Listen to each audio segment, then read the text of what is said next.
I'll be talking about functional genomics and meiosis, and a little background about myself. And I think this is a good segue to Chase's talk. I started out in really, sort of gives away my age, but I started out in really classical animal genetics, where we'd essentially identify two strains of interbred mice that showed some very large difference in some phenotype. And in this case, on the ApoE knockout mice, the gene that Chase is actually looking to first correct, this isn't a humanized one, it's just straight knockout. In these two particular strains, we have a very large difference in lesion area size. So this is a cardiovascular trait. It's basically the higher the lesion size you have, the more likely you'd get a heart attack. And so we wanted to look at genes that essentially modified the risk in a mouse model that may lead to eventual therapeutic target. And this was quite a long time ago. And so why that's kind of interesting is that these type of classical genetic studies are actually very limited by meiosis.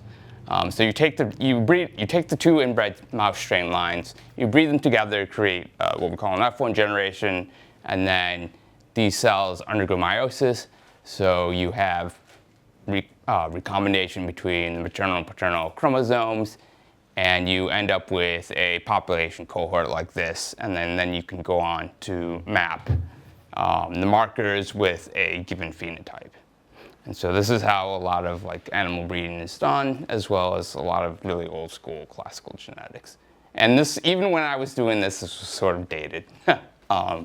SNP arrays were all the rage back then, but there were wild type, more diverse mice populations that were starting to get bred. And so the problem is with this process, I said, with meiosis, you get these significant loci that are associated with some trait, but they're very big.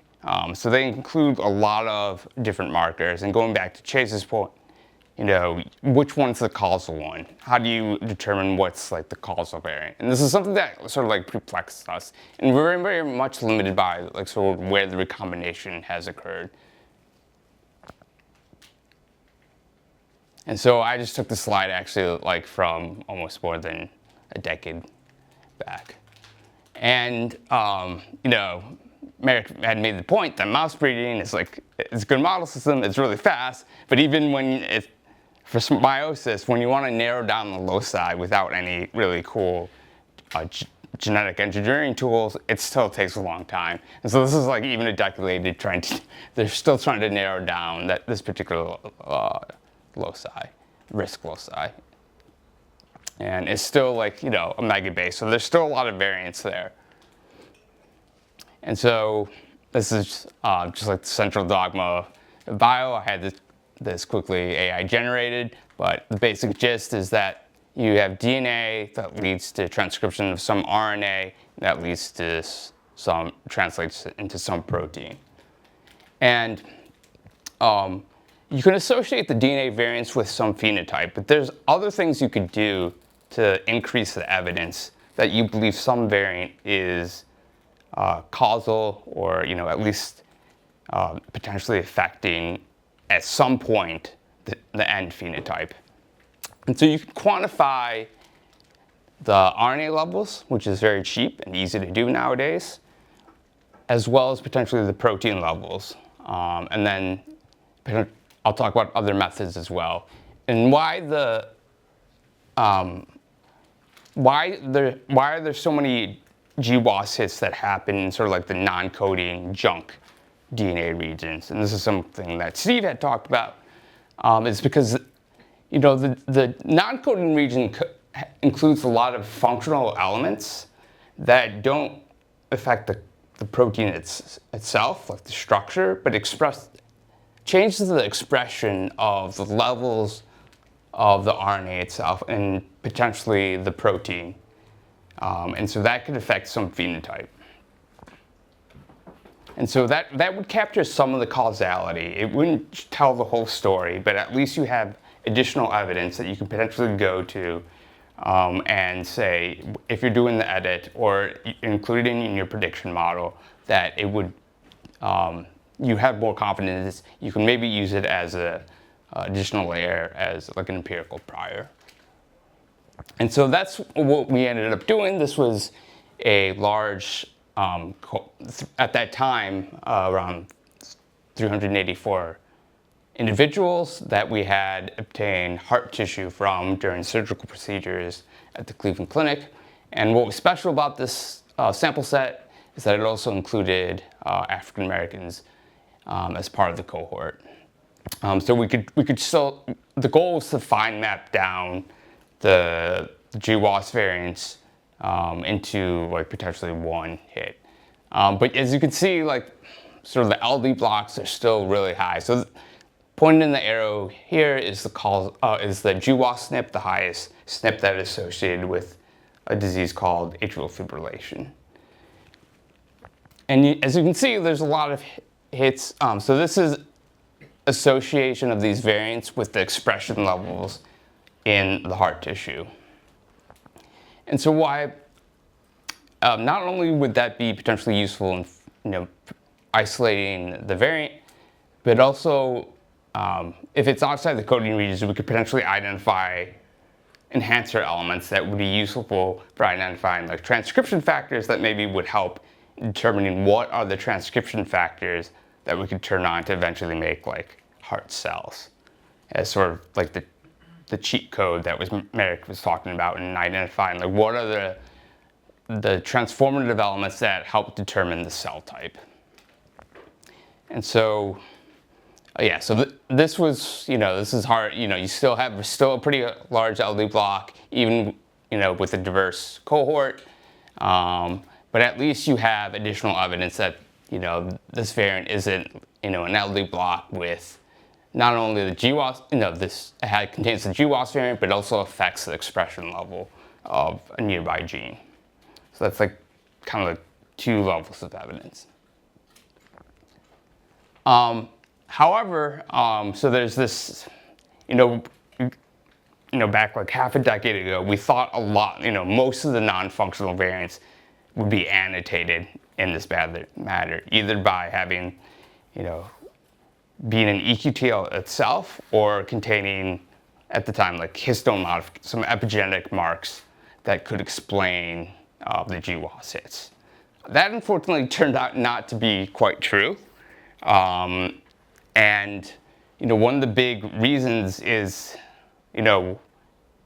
animals are very, morphologically, they're actually pretty complex. And so a lot of these enhancers aren't active in the adult tissue, actually. And so when we query the adult tissue, we're missing a lot of the information that could tell us what these variants are doing, and we would never be able to capture them. And so there are now approaches where they're able to generate essentially these developmentally relevant cell types in culture from induced pluripotent stem cells.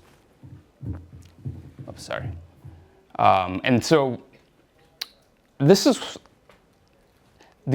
a study that just came out this year, and what they did was reprogram fibroblasts into iPSCs and then into like two cell types, and then did RNA-seq, like I mentioned before, as well as they looked at regions that contained open chromatin, which is another cell phenotype that you can look at in high throughput manner.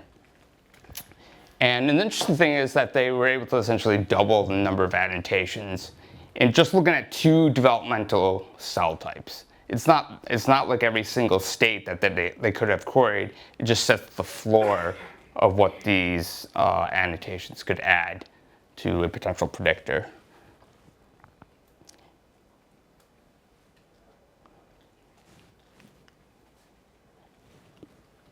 And so going back to the idea of like, if all these variants are developmentally important, what is like the therapeutic target? So like the dream of modern GWAS would be that you would identify the potentially causal gene. You can go in with a small molecule as an adult, or maybe edit it, and then that would be therapeutic. But if it's developmental, that makes things a lot more complex, especially if it's like fetally important and active. Not impossible, but wouldn't, it just makes things a lot more challenging. And especially when you're looking at cognitive traits, that becomes like a pretty large issue. And so the enhancers that you, as I mentioned before, the enhancers that you identify tell you a little bit about the information about sort of like the cell state that you're in. So Merrick showed this as sort of like a developmental landscape where you start off as a pluripotent stem cell that essentially can become really any cell type in the body, and that there are regions that are stable, and they form like the majority of cell states that you're in. What's been possible, and lots of people have shown, is that you can take, and really Yamanaka was the first one to do this, was that you can take a cell and then transform it into another cell type. So like the first transdifferentiation, at least the first popular one, was the move from a fibroblast into what we call an induced pluripotent stem cell. And that won the Nobel Prize about a decade ago. That's what got me excited about sort of like stem cell biology, and it actually pushed me towards biology itself. And one critical component of that discovery is that it's not path dependent. You can start from any cell, and then you can move to any other cell type, irregardless of sort of like the epigenetic modifications. What really matters is the DNA, and that includes modifications to the DNA itself, like methylcytosine. And so one of the big protected cell types that is quite different from the rest of the body are these cells called germ-like cells.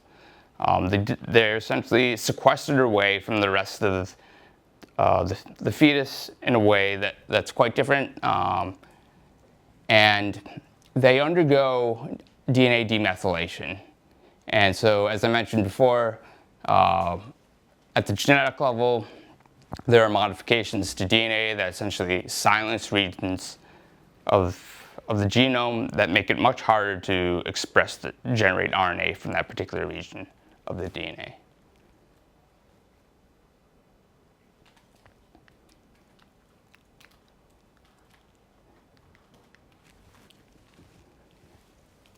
And so our goal at Ivy Natal is really to get to the critical component of reproduction. Can we move from any source cell type and generate, as I mentioned, what I care about is like the genetics, the genetic material of a haploid cell, or an egg or sperm equivalent, meaning a cell that has undergone meiosis, a reduction in chromosome, as well as mixed up the paternal and maternal DNA. And then what happens next is sort of like a big question mark for us. But this is the end goal of what we're trying to do exclusively.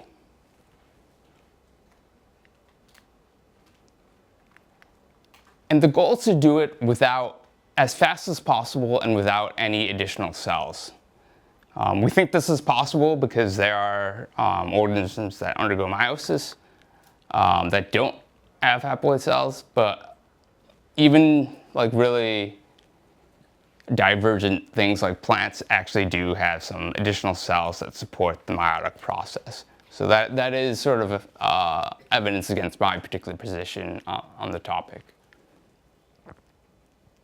The way we're doing this is using essentially Cas9, the same enzyme that Chase is using to edit DNA, with the exception that there are mutations in the enzyme where it doesn't cut the DNA anymore, and then there's a fused protein that essentially turns on transcription at a nearby gene. And so how do we know what genes to turn on? And so that's been the big focus of what we've tried to do, given our limited resources and an expendable budget. And we've had to rely on essentially large public data sets, including some of the data sets we've generated that I talked earlier that are essentially essential for annotating regions of the genome to build networks of essentially regulatory networks of DNA. And so we've built a very large mammalian single-cell RNA-seq data set that's just RNA sequencing of a host of reproductive cells, as well as non-reproductive cells.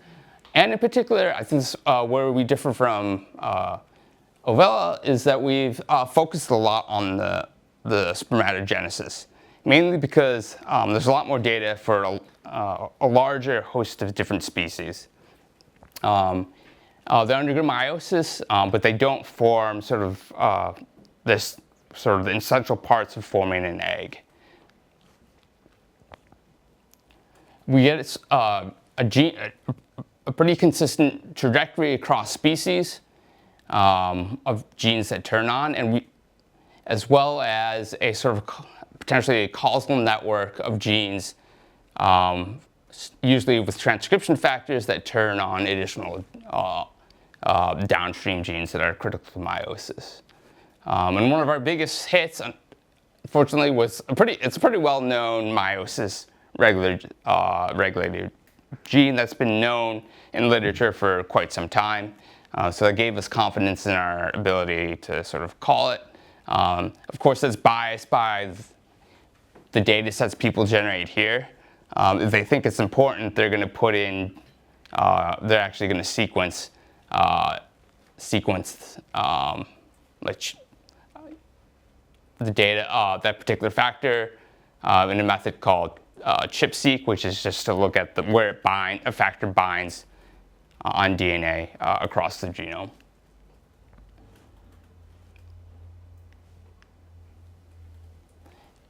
In addition, because the data set is biased, we want to try and go in and supplement that data with predictions on ones where there is no good ChIP sequencing data of. And so what we try to do there is there's a large encyclopedia that a group in France had generated called REMAP 2022, and that includes basically ChIP sequencing for mice and humans, as well as flies. And it's a large data set. We generate a model from that data and try to essentially get a little bit of out of sample predicted binding from the transcription factors that aren't included in that data set. And one of the things we did to try to validate this, but this is sort of more of my hobby horse, is to look at downstream epigenetic mark prediction. I believe, it's my belief that many of sort of the epigenetic factors are really downstream of the expression of these transcription factors. So we take our model, add in a linear layer, and try to look if we can predict these particular histone marks. And to pretty good accuracy, we do on a held out chromosome set.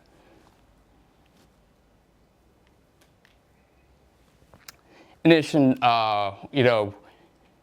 we wanted to also see if we could predict, using a different type of model, look at the sort of the genes in different along the trajectory to see if there are sequences that are enriched in sequences that, DNA sequences that we could target with other factors. And so what we did was we took Informer, which was a model trained by Google, and a couple of these hyena DNA models, which is like a couple of generations older than I think the stuff Clayton's using, and look to see if we could essentially classify regions of DNA around the transcription start sites of all the meiotic genes along this particular trajectory. And what we get here, it's not the greatest prediction. This is very noisy data. Single cell, if anyone's worked with single cell RNA sequencing data, it's pretty noisy. But what was interesting was like Informer, which is a bit older, has a pretty large sequence length context. It does quite well compared to just random chance. But the newer models, even though they have a smaller sequence length, performed quite well on sort of like a held out gene set within this given gene grouping. Yeah, go. Is it just a coincidence the chart looks like a sperm? Yeah, so there's a bit of nominative determinism there.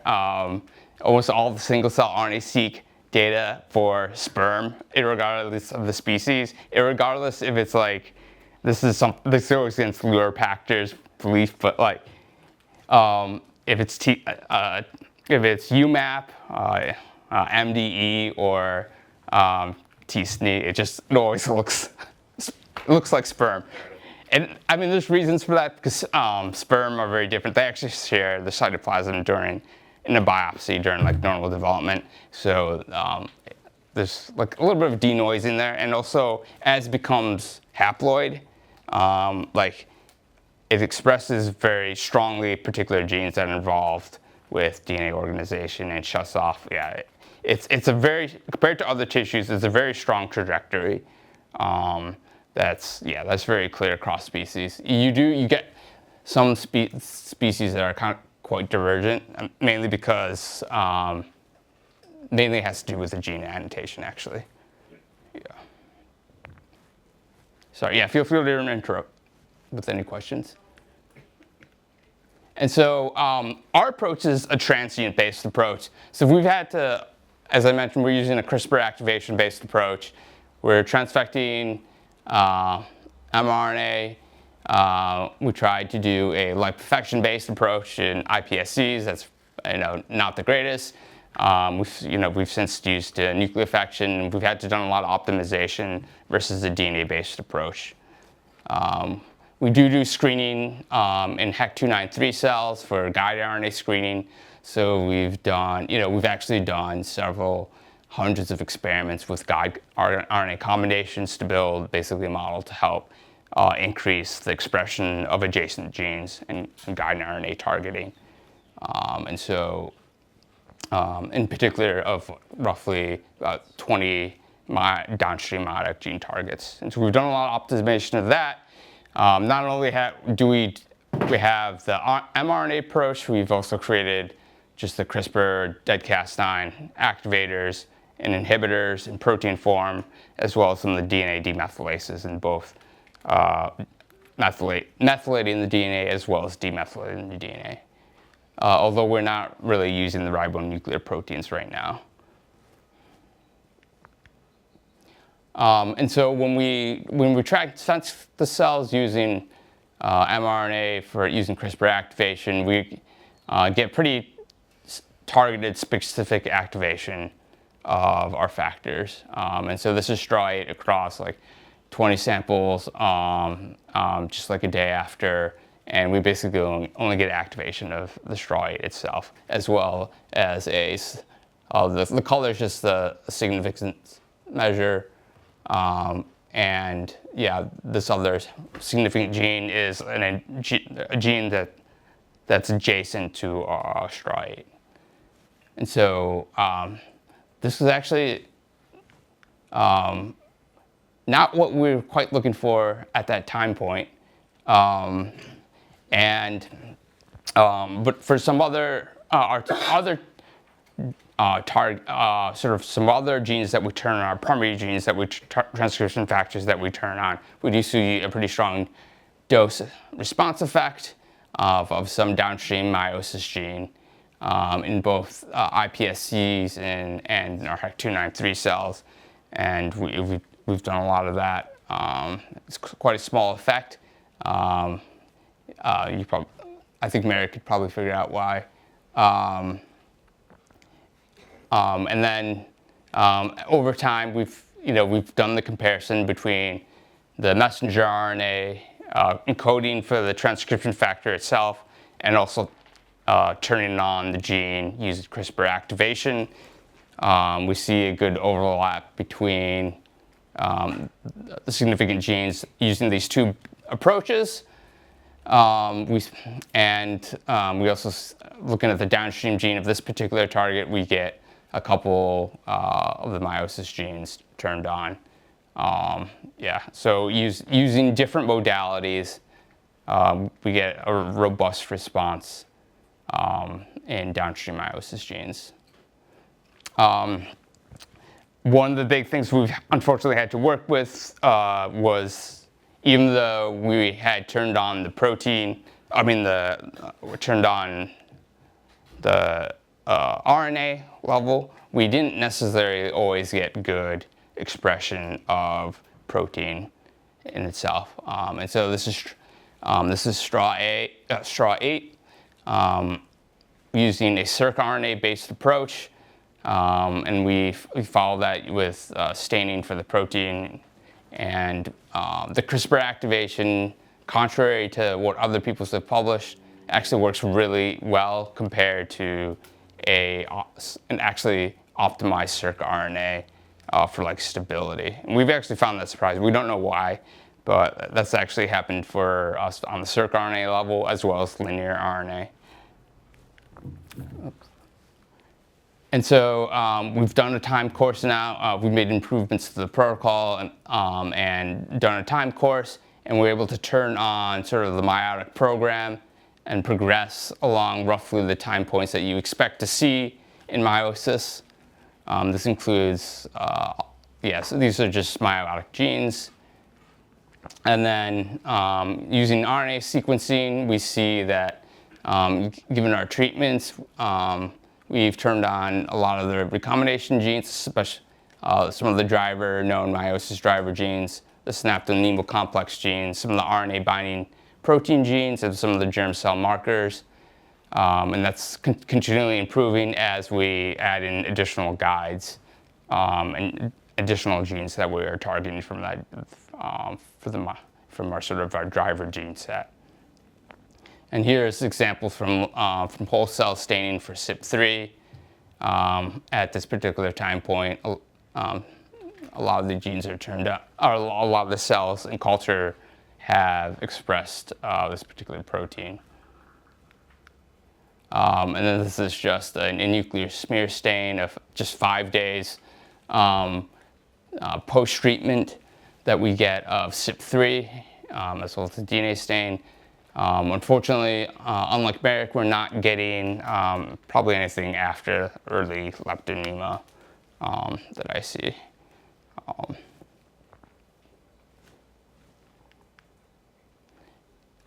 In addition, what we see is also quite cell type agnostic. So we can go in with actually a lot of different cell types and see a robust fold change. Not often as strong as we see in the iPSCs, but at least for CYP3 expression, a lot of cell types do increase in expression. And the meta-analysis shows probably just a log2 fold change across the cell types. When we look at some arbitrary metrics of the number, like how close are we to meiosis, at least on the transcriptome, transcript level of all the genes that we turned on. There's some arbitrary weighted metric of sort of like the meiosis genes that we're coming up. We're steadily always improving as we add additional guides. And it's one of those things where, as long as we don't hit the guide like RNA limit, which I think we'll get potentially all the way there. There's obviously going to be issues with protein translation that we might hit, and then we probably need to work on to see that. And so one of the things we're trying to hope to see is an optimize on is to actually get haploidy, and we've been testing the conditions and testing to see if we're seeing that already. Maybe even if we're not seeing the the full like synaptonemal complex, so maybe we're missing it at various staining stages, that we might be able to see some sort of metric of that. So we've been testing essentially using a haploid cell line and mixing them in with the iPSCs and seeing if we can get some metric of some RC curve of like if we get haploid cells, would we be able to detect it in a live cell manner? Yeah, to some degree of accuracy, we think we can. Obviously, this would be just a high throughput way to look to see if we've gotten haploidy. So we're not, unlike sort of like Kyle Orwig's work, we're not taking like clearly fully haploid cell types like spermatocytes that have a very difference in morphology than the cells we're using. Yeah, and this is a non-flow-based method. One other possibility is to do the single-cell RNA-seq and to determine the ploidy status by looking at the allelic imbalance ratio. And this gets really technical, so I won't discuss that, but yeah, that's it. And then I just wanted to end a little bit with some of the concerns about imprinting. We know it's going to be a pretty large issue. We know that there's a lot of imprinted genes. We have the CRISPR tools to essentially, if necessary, it's going to be tedious, but to go in and essentially change the imprinting status at the important loci. In mice, it was around 20 that they had to do. Given by these two studies, doing both the bipaternal mice and the bimaternal mice, they were able to create live mice, not at the greatest rate, but it is something that's within the realm of possibility and has been shown to be done. It's something we know we have to work on. There is a potential limit in sort of a like smaller parental investment species. You can actually get away with not having to worry about that really at all. So in like chickens, you can take an enucleated egg and do basically the same sex either way at basically the same normal success rates. And so, yeah, this technology would enable a lot of great things, but one of the sort of non-fertility related applications is that if our process is quick and efficient, we'd essentially be able to, de-age cells from different parts of your body. And I have a blog post on this that you could read, but the thesis behind this, it's hugely speculative, but the idea is that as you age, your body accumulates somatic mutations. They're different in different parts of your body because they have different lineages and different mutations accumulate. What you can then do is essentially do repeated process of these and essentially dilute them out. This study just shows somatic mutations are a large driver of aging phenotypes. A lot of the sort of longevity companies aren't trying to look at this because it's really hard to deal with. But there's a way to deal with this using essentially iterated meiosis in the lab. And an issue with, really, this just shows you like somatic mutation rates are at least an order of magnitude higher than germline mutations. And this is a study that was done in 2021 that looked at a whole host of tissues and looked at the different number of substitutions per year. Yeah, and so that's where I am at TLDR. I'm confident that the approach we're taking will work. We're behind the other groups, but I think independently, that gives a lot of confidence that this is technology that's developing and will, bear fruit. There's a lot of applications, a lot of them that are non-fertility related, including helping map genetic variants, causal variants. And so that would be, in general, pretty useful for not as only for fertility, but as just a general molecular tool in cellular biology. Give it up for Jeff. Understated, but incredibly powerful conclusion there. Taking questions. Hope so. Over there. Any questions? Over here. Great work. Nice to see what you've been doing. And I have a question about the optimization for haploidy. It's fine if you don't want to get into the technical details of this, but one thing that I would caution you about is that apoptotic cells with fragmented DNA can appear to have 1N or like haploid DNA content. Yeah. And also, like during meiosis, you have the pre-meiotic S phase, which will generate a cell with like 2N. 2N, exactly, yeah. So, what are you actually optimizing for here in terms of haploidy? Yeah, it's the goal is to optimize the 1N state. This peak. What you expect to see is like the haploid state, and then a shifted